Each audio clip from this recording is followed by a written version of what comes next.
Right, so this is the 10th and final part of our reflection on FAB 2.0. So there's three main things for us to really go over in this sort of conclusion, right? So for one, what was my rationale for reflecting on FAB 2.0? What did I hope to achieve or highlight by going over these articles? Two, what did I actually end up going over? And then three, a sort of conclusion or I guess summation, maybe a bit of a solution to those issues that I do see currently plaguing Flesh and Blood. Now, it's important that I do clarify, right?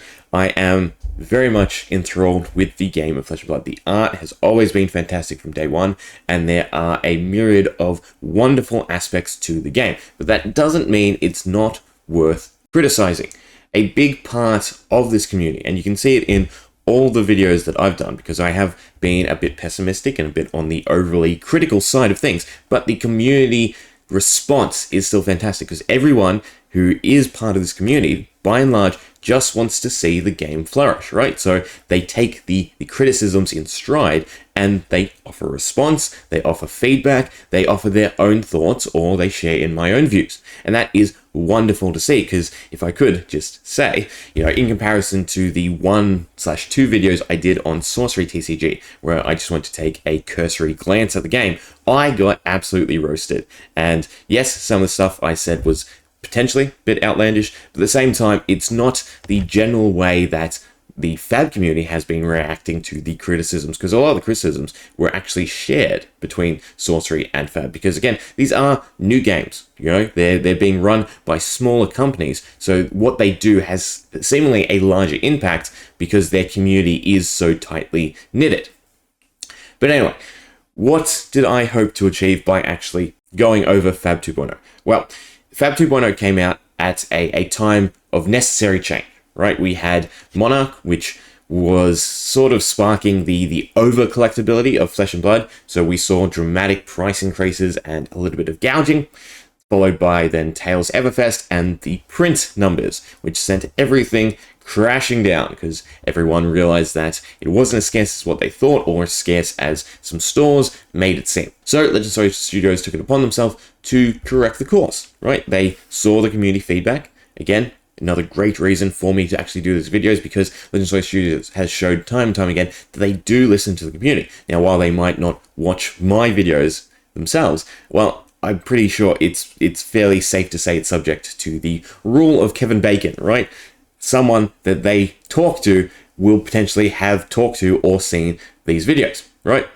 So I'm comfortable putting all this out there and hoping that it will have an impact, that it will outline these objectives that I am showcasing during this reflection, and therefore warrant maybe a little bit of change or, again, some correction from what has happened with FAB 2.0. Right, so we all just want to see the game succeed. So that was my objective, to, again, view what these changes have done to the play state, to the community, to the collectability of Flesh and Blood, how they have corrected it from the previous model, and also take a look at the potential downsides of the changes that have been made in the model we're currently using by way of FAB 2.0 to better outline and to better help grow the game, right? I'm not trying to be negative for the sake of negative. I'm trying to be critical for the sake of longevity. Now, again, just to completely share my view, Legendary Studios has shown themselves to be a fabulous community. Any misstep that they have taken, they have done everything they can to correct it. They have listened to community feedback time and time again, and they have built a wonderful, passionate community centered around a wonderful and passionate game. I wouldn't be taking the time to evaluate all these changes if I didn't have a devoted interest in the game. So again, the whole purpose of this reflection is to help raise concerns so that Flesh and Blood can continue to succeed, right? Now, it's not like it's in a slump. It's not like it's on a decline.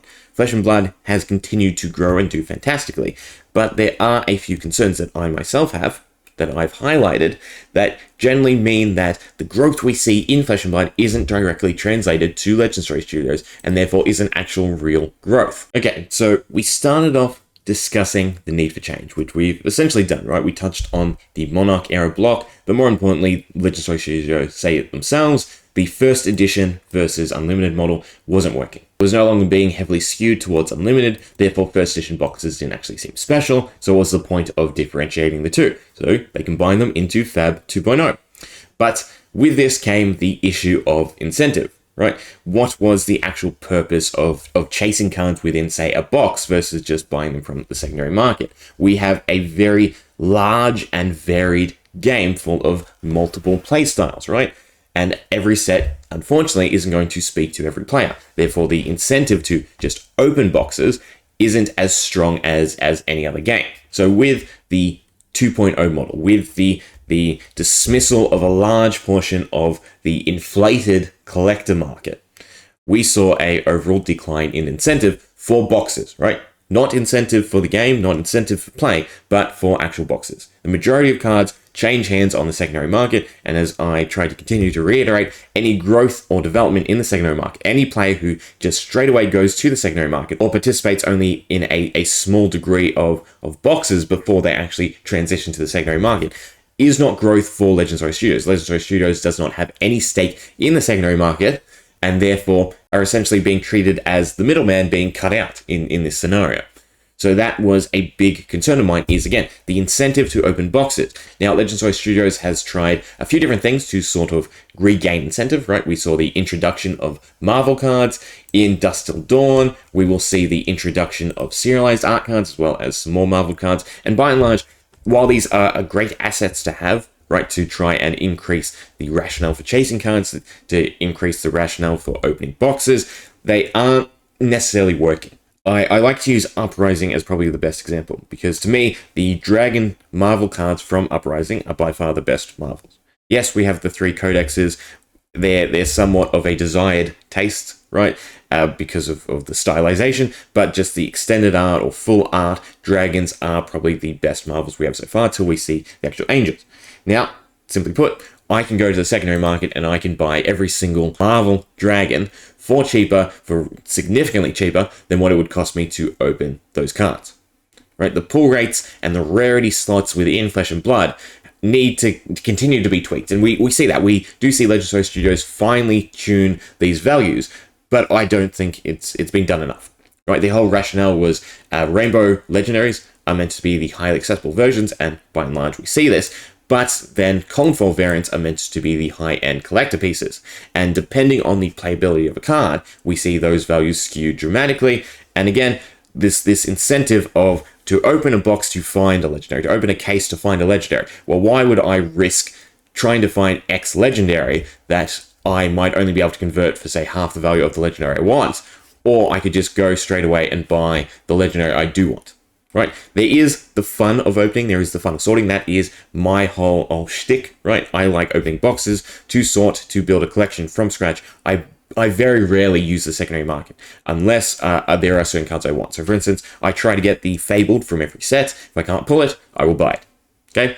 But by and large, the majority of the community has shown to use the secondary market, right? You can look at the volumes of trades, you can look at the expected values of boxes and how they're skewed, and it's very clear to see that the secondary market is driving card collection, both in forms of playability and people who obviously want to play, self-explanatory, and then also people who collect. Because again, it is significantly cheaper to buy all the high-end collectible cards you want than go searching for them in boxes. Which then sort of leads to the part 4 that we discussed, which is the lottery model, right? So the lottery model is essentially everyone puts in, right? We all buy boxes, we find cards, and then our cards collectively are worth what those boxes were valued. That is the general gimmick of the secondary market. If I find a legendary card, I generally treat it like a ticket, right? Okay, so it's a lottery ticket. I now am able to cash in on a large value if I would like. So that is the lottery model in a nutshell. The issue of what we see is how prices are skewed within that lottery model, within rarities in themselves. So, for instance, among any legendary cards, they're going to be heavily skewed towards what is playable. And the issue with that is it means that all the tickets, if you will, that have the same rarity or the pull rate, right, they aren't equal. I could find a Coronet Peak from Uprising, right? And compared to every legendary, I have suffered greatly. Then vice versa, I could find the Crown of Providence, and it's the complete opposite, right? That is now the golden ticket. So there is rarity amongst the rarity. And that in itself, again, is an issue, because then why would I risk it if 3 out of 4 of my legendaries aren't worth this big lottery ticket? So I'd still be far better off just buying the legendaries that I want. So in terms of the lottery model that essentially fuels the secondary market for every other card game, again, Flesh and Blood has shown itself to be a different creature due to its playability, due to its wide growth in horizontal nature amongst all the different classes, amongst all the different card types. We see a dramatic amount of skewing from playability that essentially breaks down this lottery model when it comes to rarities within X rarities, which again then leads to the de-incentivization of searching for these cards from boxes rather than just buying them just because I want. If I play Brute, right, and there are Guardian, Warrior, and Ninja cards in the same set, 1/4 of the set are the cards I want. So if I pull Majestic, I have, you know, 1/4 of the chance to pull Majestics that I might actually want. Yes, I could find the other Majestics, trade them in, get the cards I want. But why go through all those hurdles? Why go through all those extra steps if I just want to play? For people who do actually want to obviously enjoy the product and open cards, it's fine. But there will still be a majority that are here to play. Because again, what is really the backbone of Flesh and Blood is its strategic and wonderful play design. And that's not a bad thing, but what it means is the general methods by which normal TCGs run and operate aren't necessarily going to work exactly the same for Flesh and Blood. And we're seeing that in these sort of breakdowns and valuations of boxes. Then we also have the larger issue of cold foils as a whole, right? So cold foils on the higher end are still great. They're still hard to find. They still hold somewhat of a value, right? I would personally like to see them a lot higher, but we have the common rare equipment, and this is a growing issue in set design because outside of, say, drafting, they serve very little purpose, right? Weapons aside, equipment does not have any viability on the lower rarities. They just are not strong enough to essentially compete. One of the big things that has sort of I've seen floated is this idea where a lot of equipment are one-off, right? Well, what if the weaker power equipment cards were not one-off, were more consistent and to some degree efficient versus a high power one-off legendary, right? So you have the options there. You can take the powerful card, but then you lose it, you know, halfway through a match, or you could take the weaker card and be able to use it consistently over and over again. And that would be a great way to sort of correct this. But as it stands, right, cold foils for those lesser varieties are too common and they are worthless because they have no playable qualities, right? And without those playable qualities, again, the market doesn't deem them as collectible as what the pull rates might suggest. We also have the introduction of history packs, right? So this is the replacement for the unlimited version to make sure that the card pools stay accessible as the population grows and grows and grows. The issue for me personally is that they have come far too early. The general mentality that Legends of Studios has adopted is when sets are out of print, they want the history pack to then fulfill that role in terms of LGSs. And to me, that is an issue, right? Because you're cannibalizing demand for those boxes and you're not really doing it the right way. Just because Welcome to Wraith, Arcane Rising, and Crew are out of print doesn't mean they're not A, out of demand, or B, inaccessible, right? I can go find any of those boxes locally as well. I did a video a month ago or so where I still found Crew boxes at their original price.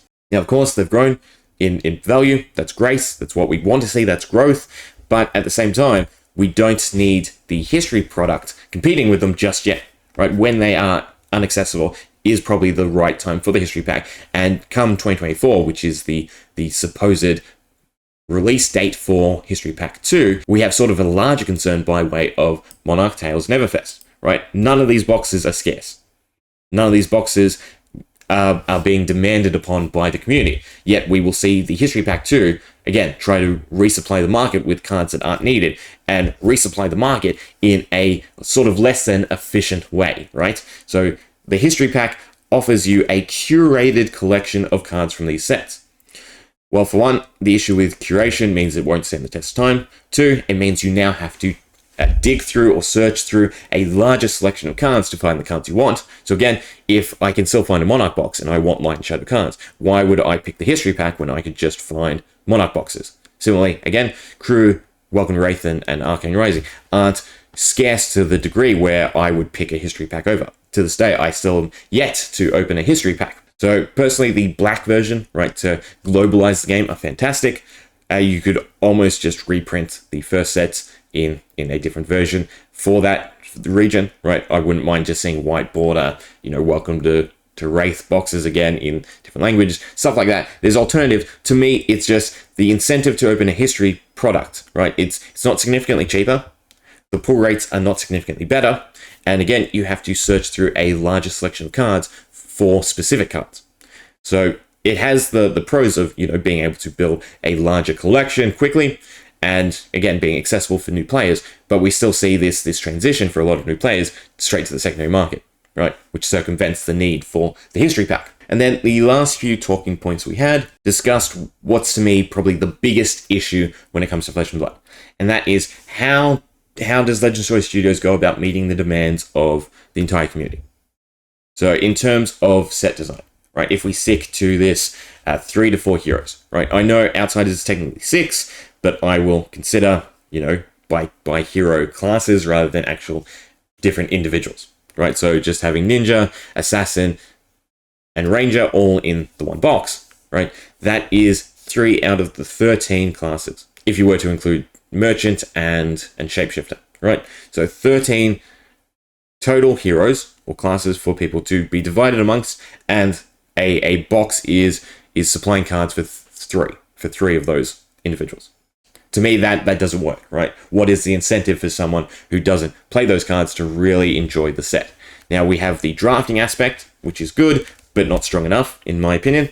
And then we also have the collectability, which again, if you want a master set, you can significantly buy a master set for cheaper than what it would cost you to open. And overall, there are a lot of bloat cards, right? We don't have a huge necessity for the volume of rares and commons we see. Unless they introduce a new gimmick or a mechanic, they're not overly desirable. Stick them in a supplemental set or a history product, and they're essentially dead weight. So again, my big concern is, how does Legend Story Studios address the demands of the many? As the community grows, as we continue to get more heroes, more classes, more even just individuals in terms of the heroes, right? How does Legend Story Studios supply cards for everyone in all these different sets? If we stick to, only a handful of sets a year, this isn't going to work. We already see in Dusk Till Dawn this removal of the supplemental gimmick from supplemental sets. They don't have cards for every single player, every single hero. So unless you're interested in Light and Shadow, again, why would you pick up Dusk Till Dawn, right? If you're not a collector, if you're strictly a player, what is the value in finding Dusk Till Dawn? It doesn't have the draftable aspect like the other sets.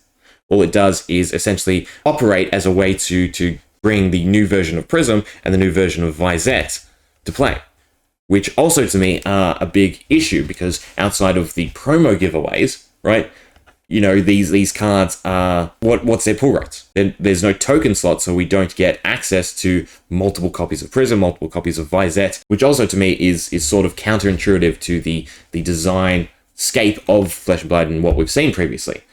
Right, had Dusk Till Dawn been a draftable set, it would have functioned significantly better, right? The rares and the commons, again, in the set aren't really warranted. They're there for drafting. And then if this is the blueprint for sets in the future, right, for supplemental sets to have a core theme, then what is the point of being supplemental? The only difference is it's smaller pack sizes and the inability to draft, right? So we're paying more for less, and the less we're paying for is bulk, so it's somewhat fine. But at the same time, we're still getting a bunch of bulk. Overall, it's the biggest concern to me is, again, boxes' incentive to open boxes and how boxes essentially communicate to the wider community.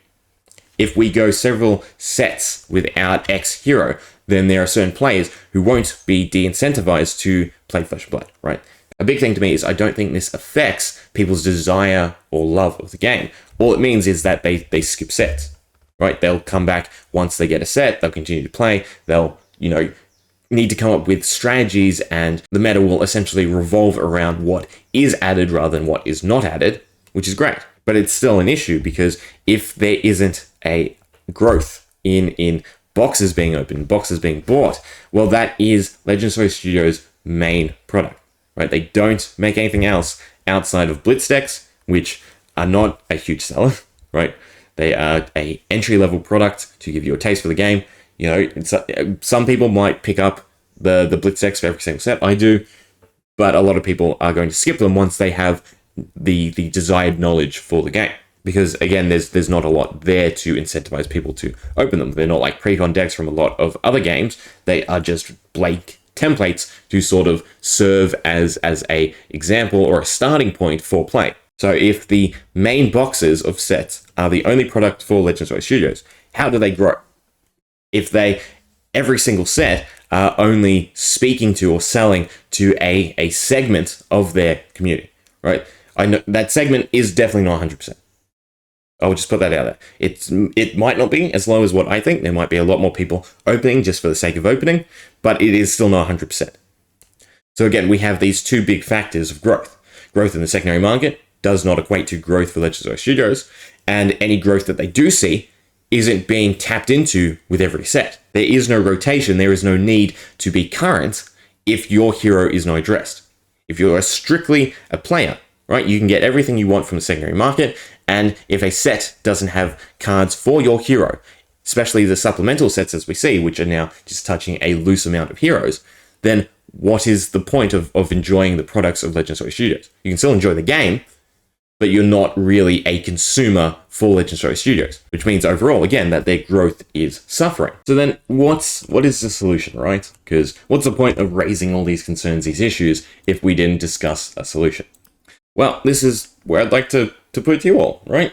What do you think needs to happen in terms of change when it comes to Flesh and Blood? Now, I am still going to present my own ideas, but this is a dialogue that everyone needs to participate in, right? The more people talking about, the more people discussing and actually emphasizing what they would like to see and what they would want. You know, I fully believe that Legends of Studios will hear us and they will make changes in accordance to what their player base wants. And that's, again, a wonderful thing to see from a company. But what about my own thoughts? Okay, so simply put, the product model doesn't work, right? Yes, well, sorry, let me rephrase that. The product model works, but it doesn't allow for continued growth, right? If they are happy as is, sure, that's fine. They can stick with the same model and everything's fine. But again, there is no real incentive for boxes to be opened in the longevity of the course of their lifespan. The majority of metrics funnel people towards the secondary market, which again doesn't equate to growth for Legends of Studios. So we need something to speak to the majority of players, right? Whether that is better precon decks, right? So if we had higher power precon decks that were actually, viable or usable, maybe even championship decks, then that's a product that Legends of Studios can sell directly to the consumer, right? And capitalize a bit more on the secondary market, which is something they need to do. I know they want to respect collectability and allow players to continue to trade and do what they do, but they need to capture a portion of it. That's the only way they continue to grow as a company. Every TCG knows this, right? If you're collectible, well, the money from the collectability, you need some sort of way to capture a portion of it so that you can continue to grow off of it. Otherwise, everything you put out in the world is just going to remain stagnant in terms of Legends of Studios while it grows in the secondary market. The other big thing for me is set design. Okay, set design, well, fabulous in terms of lore, again, art, centering on these actual vivid stories, is not going to work in the long run. Unless, of course, we have more sets coming out every quarter.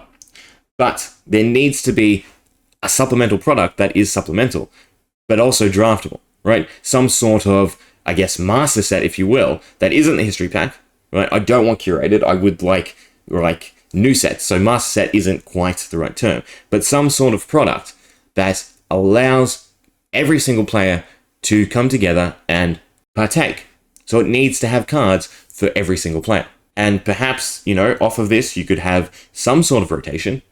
Because again, a big thing for a lot of card games is the rotation model, right? It means that your cards expire. So you have to buy back in through their new products. Legends of Studios has made a lot of essentially sacrifices in terms of marketability and business for its community and its player base, right? And I know there are a lot of changes that we don't really want, but there are some that may be necessary if we do want this game to continue to, become as big as what we would like to see. Again, what works now does work, but it doesn't allow for growth to the extent of what Legends Story Studios might hope, or me personally, what I would like to see for the game. So there are either a few concessions that need to be made in terms of what every other TCG does, right? Be it rotation, be it incentive to, again, buy back into boxes, be it supplying cards for the majority of play and capitalizing on portions of the secondary market. Or, FAB 3.0, a new set of ideas, a new set of models to utilize that is predicated solely on what Flesh and Blood has become. Because again, it plays differently to every other game. It is collected differently to the majority of games. And the overall set design is, again, different to the majority of games. The best example I have would be Yu-Gi-Oh! And Yu-Gi-Oh! In itself has gone down the route of product explosion, essentially, right? They have so many products now so that they can, again, have cards for every single player. The biggest difference, though, that I would cite when it comes to Yu-Gi-Oh! Is every card is still viable to every player. You can pick a specific archetype, and although you might not want to run X cards, you still have the option to run those cards. With Flesh and Blood, you pick a class. You only can play the class cards, right? Outside of the generic pool, you are limiting yourself to, again, 1/13 of the card base off of your hero selection. And any set that comes out, it honestly, it can't work in terms of what we see in the main sets for 13 heroes. But it does need more than 3 to 4, right? Capturing a third of your community with every set in terms of the player base is really bad, right? It's essentially shooting yourself in the foot when it comes to set releases. I think that's something that a lot of people don't consider is, had we had rotation, had we had, set heroes be playable per season, how much more explosive the growth of Flesh and Blood could have been. Because again, I just want to emphasize how great of a company Legends Story Studios are. They are definitely taking a lot of concessions for the play community to maintain the game that they want to make. But at the same time, some of those concessions will need to give so that we continue to see growth, so that we continue to see profitability for Legends Story Studios. And be it new products, be it some sort of change the rules or new formats that get support, we need something. I am not happy with Flesh and Blood as it is. I want to see it massive, right? I want to see it rival the big three, like everyone likes to sort of say, but it's not really a reality. But we can get there. Not with FAB 2.0. That's my big belief. Anyway, we'll leave it there, and we will start, I guess, discussing Dusk Till Dawn. There will still be, both sides of the coin. There are wonderful things in Dusk Till Dawn, but there are also some issues that I have, again, in terms of set design. Anyway, hope you enjoyed. See ya.